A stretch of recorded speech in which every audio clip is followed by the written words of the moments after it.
Café Filosófico de hoje vai ao cinema. A tela grande amplia os conflitos da sociedade.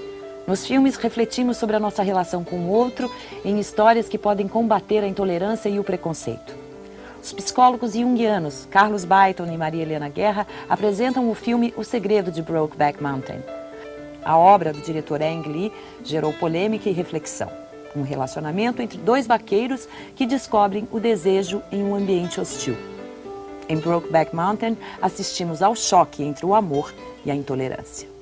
Nós escolhemos a homossexualidade pela importância que ela tem hoje do ponto de vista humano e o grande sofrimento que ela produz em muitas pessoas, em muitas famílias, em função de um olhar cultural que as marginaliza. As pessoas, embora a medicina já tenha caminhado na direção da retirada, da homossexualidade como doença mental, como perversão, a sociedade caminha um pouco mais atrás. E as pessoas que têm essa opção e as famílias nas quais essas pessoas estão inseridas e o ambiente de trabalho, a sociedade ao redor delas, muitas vezes não reconhece esse direito e essa vocação, essa necessidade. Então, é também em função da importância da gente rever nossos valores em relação a isso, da gente poder olhar para outra pessoa como uma pessoa e não de uma maneira estigmatizada e deturpada, né? Em função assim, de poder acolher a pessoa na sua integridade, que a gente também está propondo trazer algumas reflexões para vocês hoje. Em 28 de junho de 1969, 200 homossexuais foram expulsos por policiais à paisana de uma casa noturna em Nova York.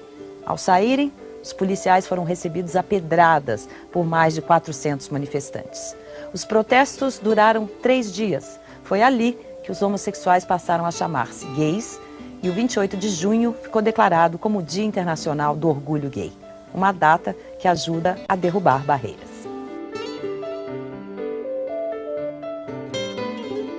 O diretor Ang Lee fez realmente uma pequena obra-prima, descrevendo a relação de Jack Twist e de Ennis Del Mar.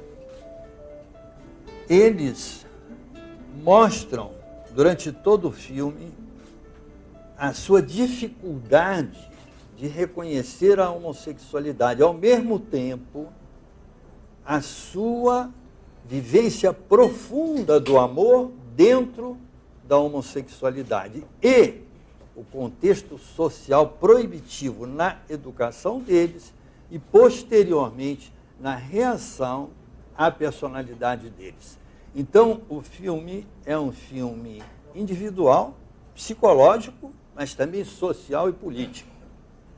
E, desde o início, nós vemos a problemática daqueles que não conseguem se expressar, porque têm uma identidade profunda que ainda não encontrou sintonia social. Então, já na primeira cena mostramos como eles são retraídos ao se encontrarem. É uma cena de muito constrangimento, os olhares são furtivos, a aproximação praticamente não se dá, ela vai ocorrer depois. E retrata muito bem o constrangimento que o homossexual muitas vezes tem diante até dele próprio. Começa já com ele, dele não poder aceitar e admitir, até acreditar que ele tenha esse chamado. E a preocupação, então, a vergonha, a dificuldade que ele tem em abordar esse tema, muitas vezes. E aí nós vemos esse constrangimento e essa dificuldade de comunicação, essa dificuldade de unir o sentimento, o instinto, à palavra, que caracteriza a civilização. E essa vivência, essa falta, é exatamente a problemática da homossexualidade, quando ela vai se inserindo vagarosamente na cultura.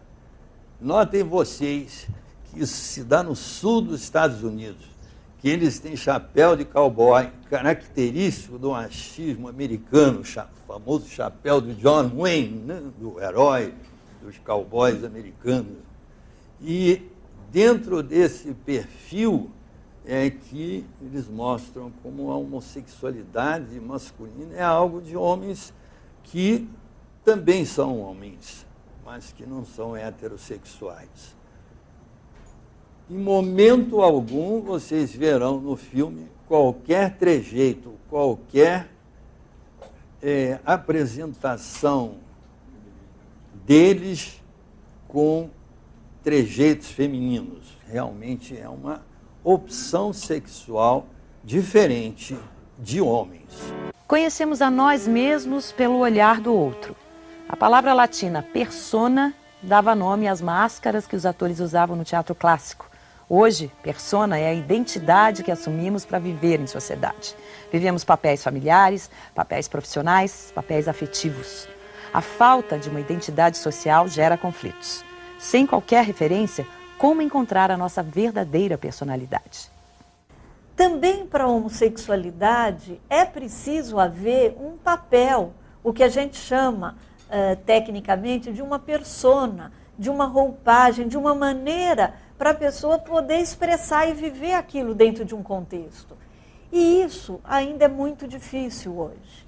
A gente encontra talvez uma maior facilidade no meio artístico, porque os artistas, eles são aquelas pessoas que olham além. Eles são os incumbidos, muitas vezes, de apontar um caminho novo dentro da cultura.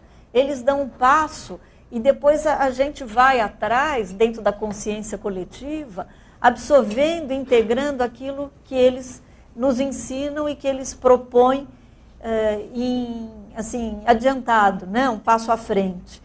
Então, aí, nesse ambiente, a homossexualidade já conseguiu uma entrada um pouco mais aceita, um fluir um pouco melhor, mas isso ainda é muito incipiente quando a gente pensa numa cultura mais ampla. Eu peço a sua cuidade psicológica para perceber que eles não têm a identidade assumida, eles não sabem realmente que são homossexuais. Eles começam a penetrar na homossexualidade e se comunicar através do amor. E isso os vai transformando. E eles vão podendo se abrir e falar de personalidades muito inibidas e tímidas. Eles passam, então, a conversar progressivamente.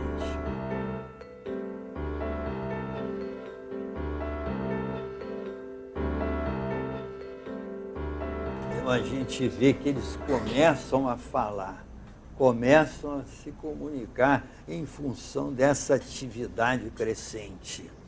Mas o que vai acontecer, então, imediatamente depois, logo em seguida, uma sexualização maciça do relacionamento, característico ainda muito da homossexualidade, que existe também na heterossexualidade, mas que afeta profundamente a homossexualidade e que não traz junto um conhecimento social da identidade um do outro. É um afundar no instinto, de uma maneira muito intensa, sem a devida comunicação pessoal, afetiva, amorosa, ideológica, sem saber como é cada um. Isso aí é algo que ainda existe e que impede o relacionamento humano e muitas vezes leva à promiscuidade existente. Então nós vamos ver que essa sexualização precoce da relação não os aproxima nem intimiza. Pelo contrário, deixa os dois num estado assim posteriormente de constrangimento. depois dessa intimidade máxima, o estranhamento máximo. Porque eles não tiveram comunicação, eles não humanizaram o instinto sexual. Eles entraram compulsivamente nele, seguindo a homossexualidade e a paixão que os estava reunindo, mas não conseguiram humanizá-lo. Então, depois do ato, eles se estranham muito. É importante a gente lembrar que a homossexualidade, assim como a heterossexualidade, em princípio é algo normal. Mas também, como a heterossexualidade pode se transformar em algo defensivo ou patológico. Uma coisa que dificulta muito o exercício normal da homossexualidade é justamente esse olhar cultural, que não permite a troca, o diálogo, a abertura. Então, o próprio homossexual, muitas vezes, se sente marginal e vai encontrar na marginalidade, na sombra, fora do âmbito da integridade e da integração na personalidade dele, é onde ele vai encontrar o espaço para ter as suas experiências e as suas vivências. Esse aspecto também da dificuldade de comunicar o afeto, o envolvimento, de criar um campo de relacionamento além do sexual, a gente tem visto hoje, muito comumente, com os adolescentes na nossa cultura hoje, que eles ficam. E que é um exemplo também desse pulo para a sexualização antes de uma interação. Às vezes eles mal sabem o nome. Eles acabam de se conhecer e eles já se conhecem falando, e aí, quer ficar? Essa é já assim a moeda de troca, eles já chegam dessa maneira. Então, só para frisar que não é um patrimônio do homossexual, isso pode acontecer com casais heterossexuais, e a gente tem assistido isso muito hoje com a juventude. Na minha longa experiência como psiquiatra, psicólogo e analista, eu hoje chego a uma conclusão de que não existe nenhuma característica no homem que a mulher não possa expressar e vice-versa, na sua identidade, no seu processo de individuação. Até mesmo o aleitamento, e muitos acreditam, este é da mulher. E às vezes a gente vê que um homem com a mamadeira é muito mais jeitoso para amamentar a criança, e até de gosto e de vocação, de preferência, do que a mulher. E a mulher diz, meu bem, você que gosta mais disso, vai amamentar o neném, porque eu estou tão cansada. E lá vai ele fazendo todos aqueles ritual, aqueles gostos e tudo. E vão dizer, bom, mas na gravidez aí, essa é da mulher. Também não. E eu já acompanhei homens que quando o casal engravida, a gente diz o casal, porque o neném é dos dois, né? Eles são muito mais dengosos com o neném dentro do ventre da mulher que a mãe. Meu amor, deixa eu conversar com o neném um pouquinho. Deixa.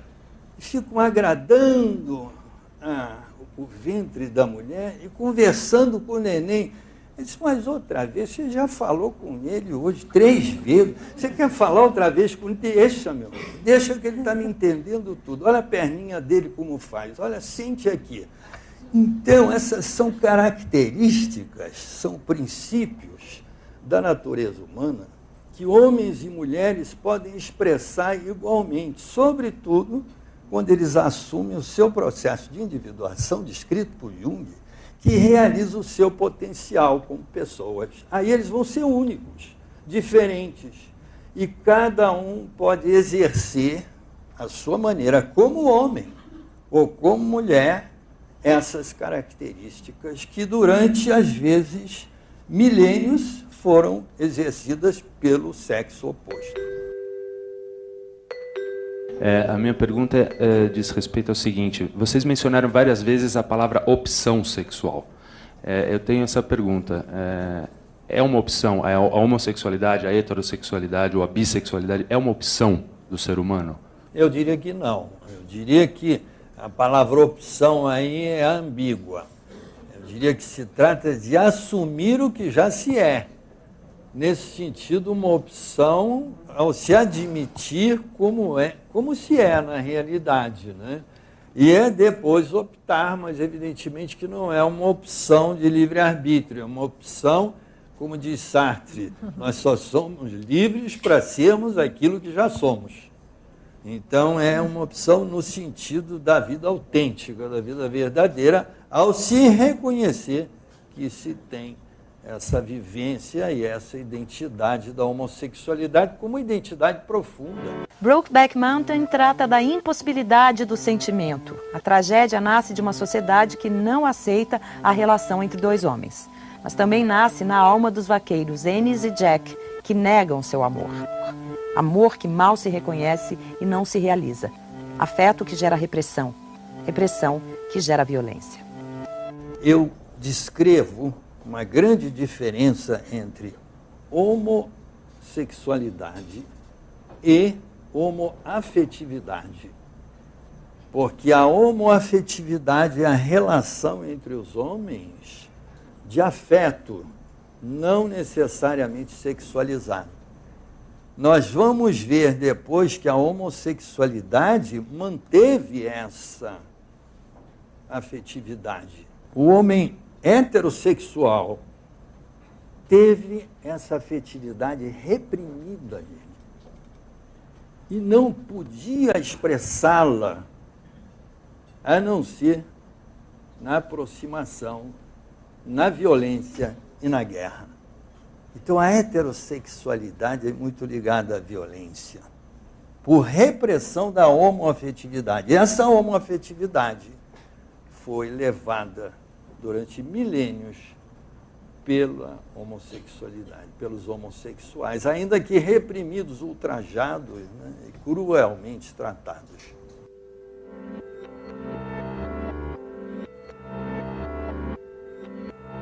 O que nós vamos ver é que a dificuldade em aceitar o afeto que começa a poder eventualmente querer despontar, é uma dificuldade tão grande que eles negam.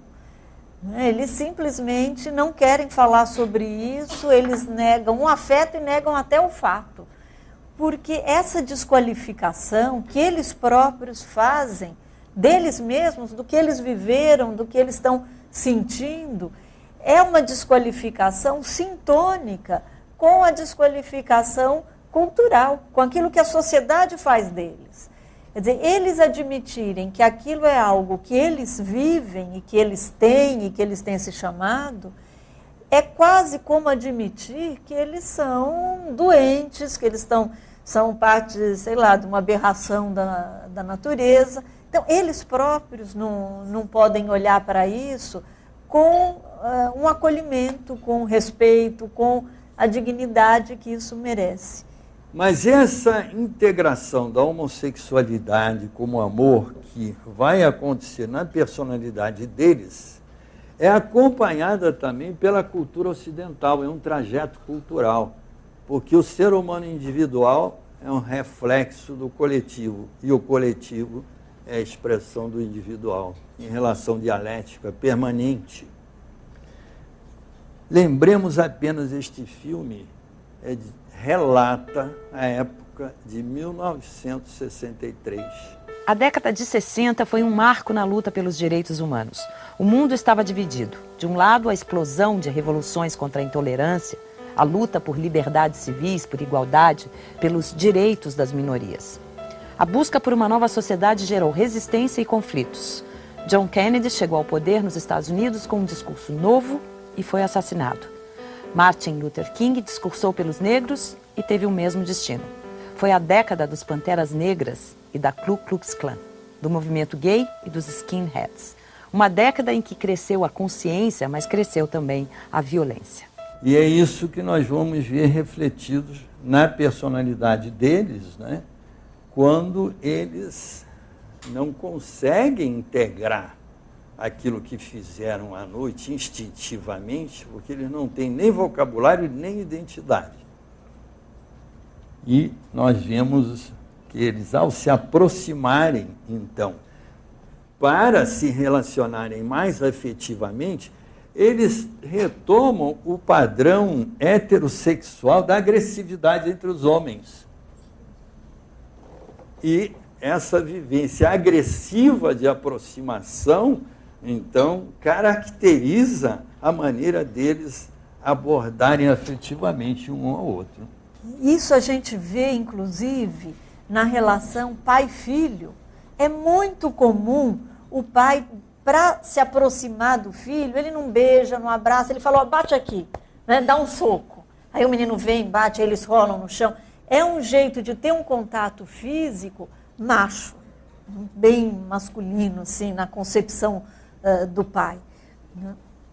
E o que nós vamos ver, então, é que ao invés de eles se aproximarem e até se enlaçarem, se abraçarem e expressarem a afetividade dessa, né, mais, de uma maneira mais até aconchegante, vamos dizer, o Jack vai laçar o Ennis. Eles que eram cowboys, né, peões, que estão acostumados a lidar com o bezerro, que é uma maneira de controlar ali no laço, amarrar e subjugar o bicho, para vacinar, para marcar, seja para o que for. Então, a aproximação aí vai se dar através do laço, de uma coisa agressiva, que poderia ser o símbolo do enlaçar, mas que aí vai acabar sendo expressa pela agressividade. É um contato físico pela luta.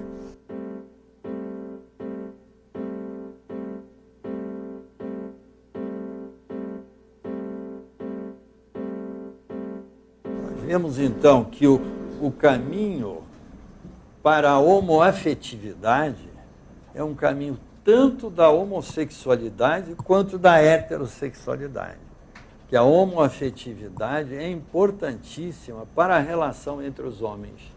E essa é a grande aquisição da modernidade, não só pelos homossexuais, mas também pelos heterossexuais. Isso aí é muito, muito significante e importante. Em 1948 e 1953, pessoas leram chocadas o famoso relatório Kinsey. As páginas de 2 livros sobre comportamento sexual ensinaram que o prazer não é só para a procriação, que a identidade sexual pode variar ao longo da vida, que todos nós temos desejos e fantasias que a moral não consegue sufocar. A obra de Alfred Kinsey gerou escândalo. Falar de sexo até então era proibido. Agora era o assunto do momento. A revolução sexual estava em curso e logo estaria nas telas de cinema. Vejam que o relatório 15 de 48, que atesta a presença da homossexualidade em 37% dos homens americanos entrevistados, né, assim, além da puberdade, que haviam tido algum tipo de relacionamento sexual, é esse relatório que transforma, né, a visão cultural sobre o problema. Nós vemos, então, que quando eles de fato vão se separar, aí eles podem viver emocionalmente a despedida. É uma cena assim, muito dramática, mas a falta de integração, a grande dificuldade em integrar em sua personalidade essa homossexualidade que está emergindo, aparece quando o Ennis diz que tinha um casamento marcado e ele vai e casa com a moça. Quer dizer, é como se ele quisesse dizer que nada aconteceu, a vida dele continua tal e qual, ele não foi afetado pela experiência, aquilo não faz parte da vida, e ele dá andamento aos seus projetos como se a vida dele fosse o que era. Só que a gente vai ver que a vida já virou outra. Ele se envolveu, ele se apaixona e ele vai levar essa paixão por toda a vida. Significativamente, essa moça com quem ele vai se casar se chama Alma. Então é como se ele fosse buscar a relação com a alma, mas só que aí é uma alma que está deslocada, não é a alma dele propriamente. Então ele vai fazer esse casamento e obviamente vai ser muito infeliz na vida conjugal, e ela também.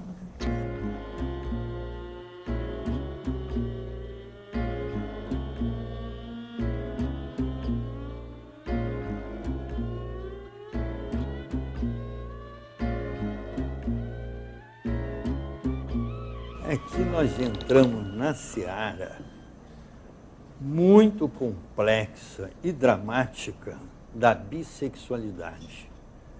Porque neste contexto, onde há a opção sexual tanto pelo homem quanto pela mulher, esta vivência é muito complicada para a formação da identidade. Porque a pessoa, no caso Enes, por exemplo, não sabe exatamente o que sente a sua opção. Conhece os dois lados, estava noivo de Alma, depois teve a paixão por Jack, e agora volta e se casa com Alma, mas não consegue evitar nem negar tudo o que aconteceu. Mas como integrar isso na sua identidade, sobretudo na sua individuação, que vai trazer para ele a noção de quem ele é profundamente. E aquela falta de diálogo que a gente viu no início entre os dois, ela é reproduzida na vida do casal. Agora, se a gente pensar que um casamento, pelo menos em princípio, deve ser uma relação de intimidade, como a gente pode se casar com alguém sem ter uma intimidade anímica, sem dizer ao outro e sem mostrar aquilo que a gente é? Às vezes, com medo de se expor, medo de ferir o outro, medo de não ser bem recebido, medo de magoar. São tantos os medos, tantas as preocupações, que as pessoas fogem daquilo que é verdadeiro. Então, sem essa verdade ser colocada em primeiro lugar, as individualidades não podem se mostrar. E sem elas, o casamento não pode acontecer. Não é um casamento profundo, anímico, verdadeiro, que leve a um processo de desenvolvimento de cada um e da relação. Então, nós vemos que esse casamento da Alma com o Enes é um casamento artificial, e que vai levando cada vez mais a um sofrimento e a uma separação, apesar do amor que ela sente por ele. Mas vai se tornando inviável, porque as pessoas passam a ficar muito frustradas e a não ter um diálogo, não ter uma comunhão, não ter uma abertura um com o outro. Evidentemente, isso não era uma coisa fácil para ele. Ele também não sabia o que fazer com isso. Mas ele poderia compartilhar com a mulher exatamente isso. Olha, você não sabe o que me aconteceu, eu tive uma experiência, eu estou muito impactado, estou mexido, estou desconcertado, mas eu preciso falar com você, a gente precisa conversar sobre isso. Quando ele não faz isso, mas a coisa continua existindo, ela vai terminar sabendo da pior forma. Porque aí, num momento em que os dois se reencontram, ela assiste a um beijo dos dois. E muito interessante e terrível, porque ela também não fala nada. Ela vê e se cala.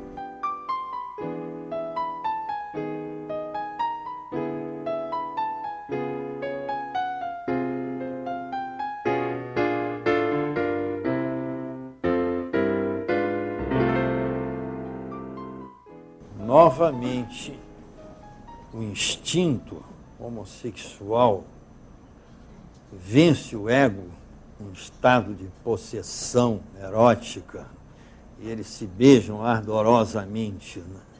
Novamente, a dificuldade nas palavras da comunicação. E agora a alma, a mulher envolvida também, nesse silêncio, nessa divisão, mas nessa divisão terrível. Quanto sofrimento vocês podem imaginar esta mulher está tendo, né?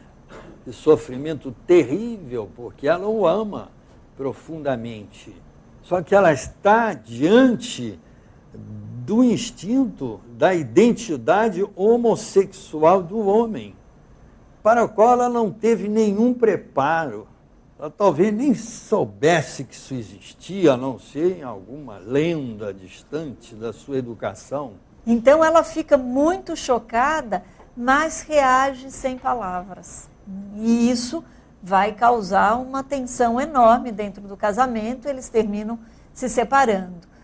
E depois de ela já ter se casado com o outro, ela já está grávida do outro, em algum momento ela toca nesse assunto com ele.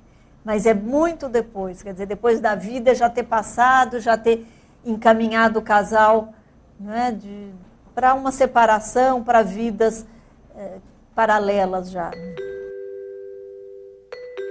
Um ponto que me parece também muito importante é que a gente reflita sobre a importância da família nesse âmbito da homossexualidade.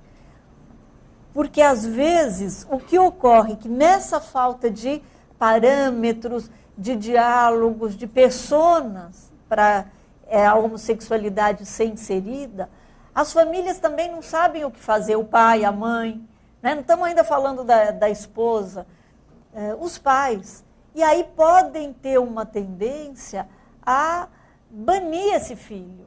Né? A gente sabe de casos que os pais não querem mais saber, não é mais meu filho. E aí é um empurrão para essa pessoa viver marginalizada, quer dizer, sentir realmente que ela não pertence, que a família dela não é mais.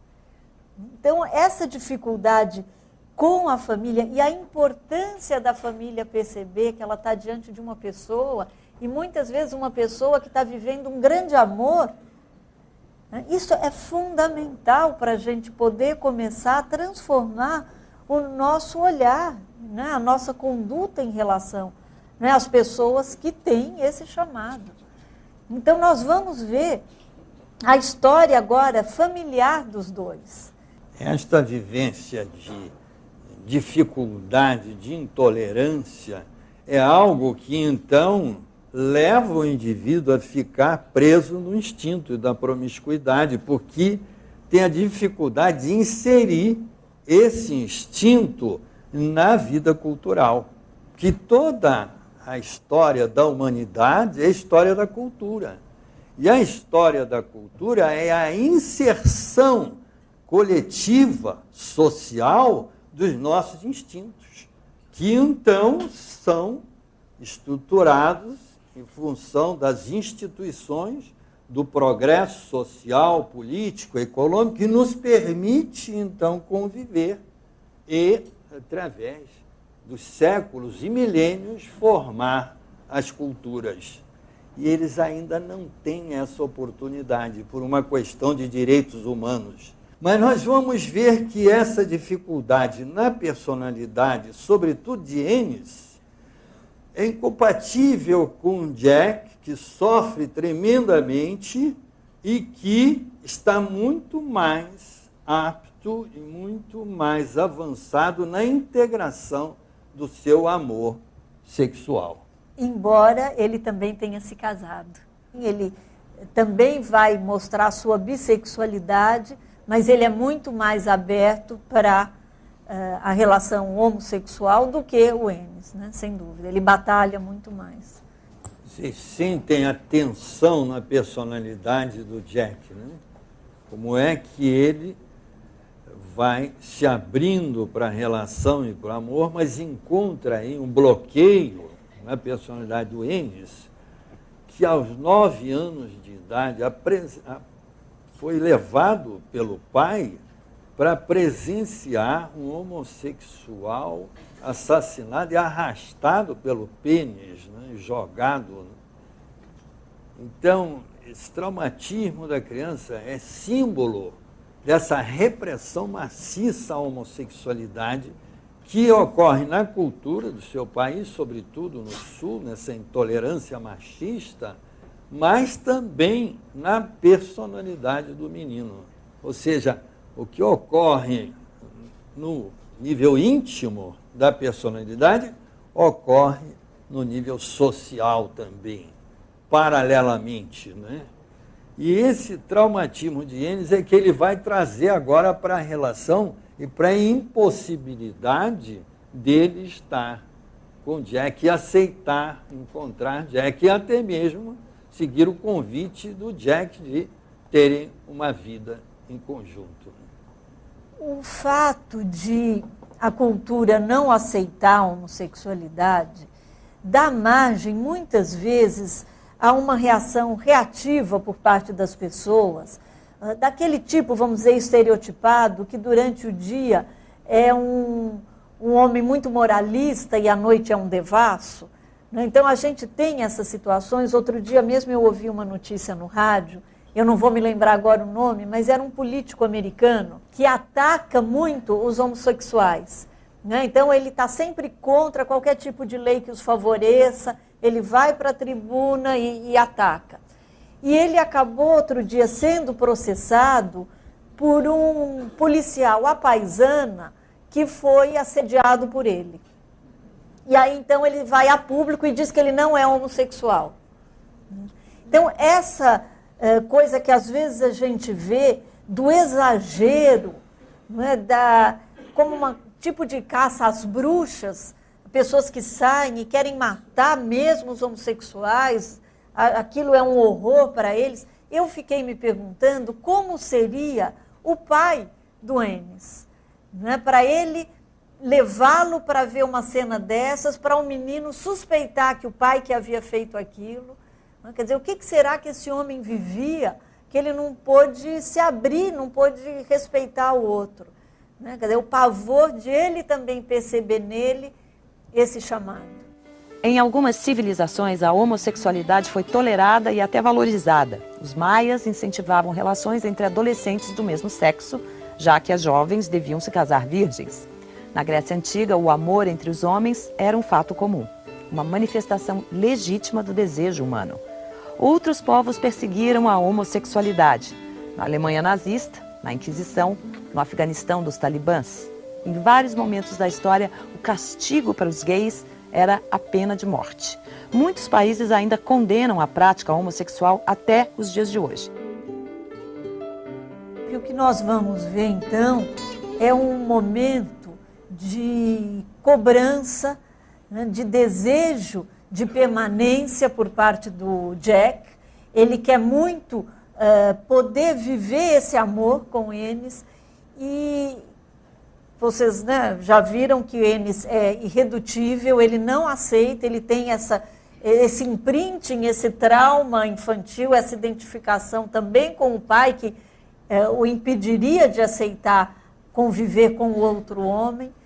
E aí, então, começa o descaminho, porque o Jack, sofrendo muito, ele começa, então, a entrar numa vida promíscua.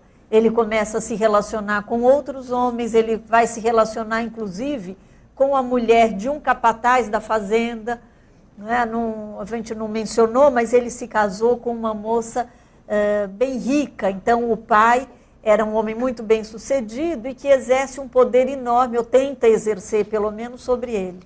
Então, nesse ambiente, com este pai muito rígido, ele vai ter um caso com a mulher do capataz. Então, se pondo em risco, né, criando situações de grande perigo para ele e fazendo isso de uma maneira quase que ostensiva. Ele não se preocupa em ocultar isso. Então, a gente tem aí esse momento da cobrança que ele faz e desse indício já dessa promiscuidade, degeneração, vamos dizer, em que ele entra pela frustração do amor.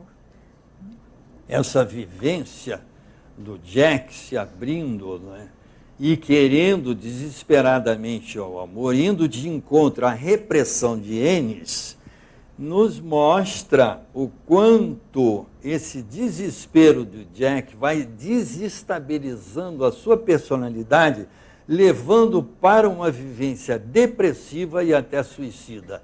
Nós vemos isso na homossexualidade, essa autoestima baixa que leva o homossexual a desorientado na formação da sua identidade, muitas vezes aparecer com trejeitos, ridicularizar-se e dar, assim, mostras. Tem programas públicos de autodesvalorização, autodiscriminação, autodesqualificação, se ridicularizando perante a opinião pública e identificado de maneira masoquista com seus algozes sádicos. E essa vivência, então, é uma vivência da personalidade de Jack, que vai se desesperando paulatinamente.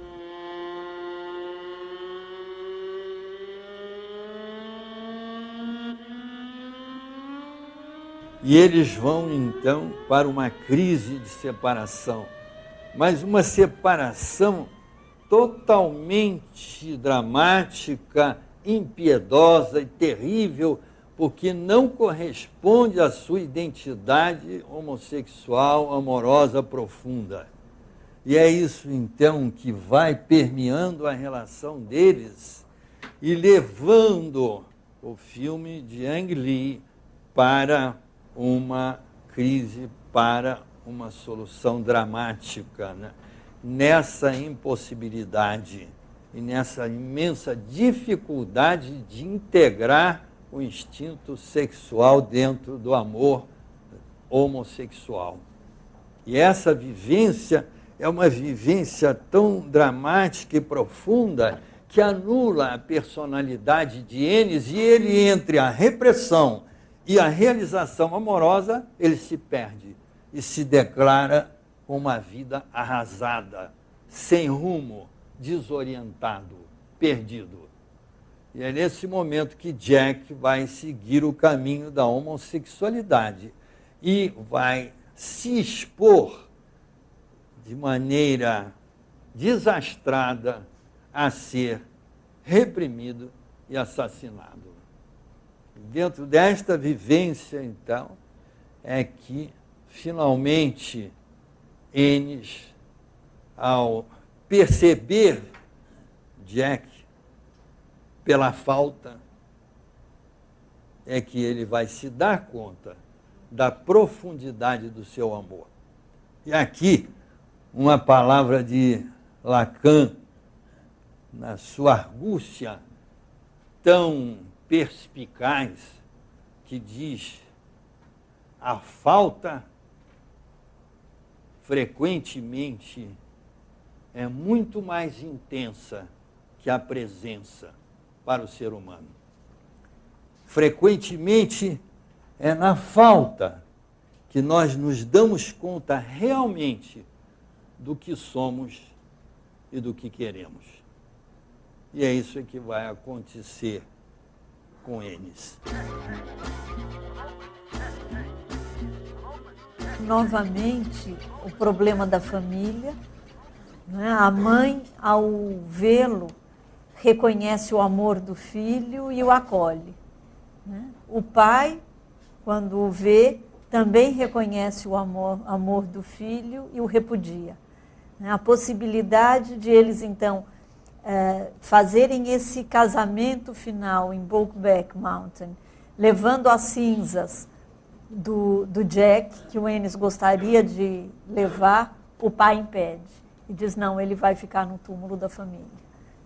Cortando, então, essa possibilidade de união e reforçando a dificuldade enorme da aceitação da homossexualidade. E como em tudo na vida, a gente pode ter uma experiência que leve a um caminho de desenvolvimento ou ao descaminho. Então, também dentro da sexualidade, a gente pode encontrar isso. Não é tanto a pessoa vivendo uma sexualidade homo e depois percebendo que não é nada daquilo que o caminho dela é hétero, ou vice-versa. O poeta dizia, não é? O caminho se faz ao caminhar. E é o mistério da vida, né? Que se revela durante o viver.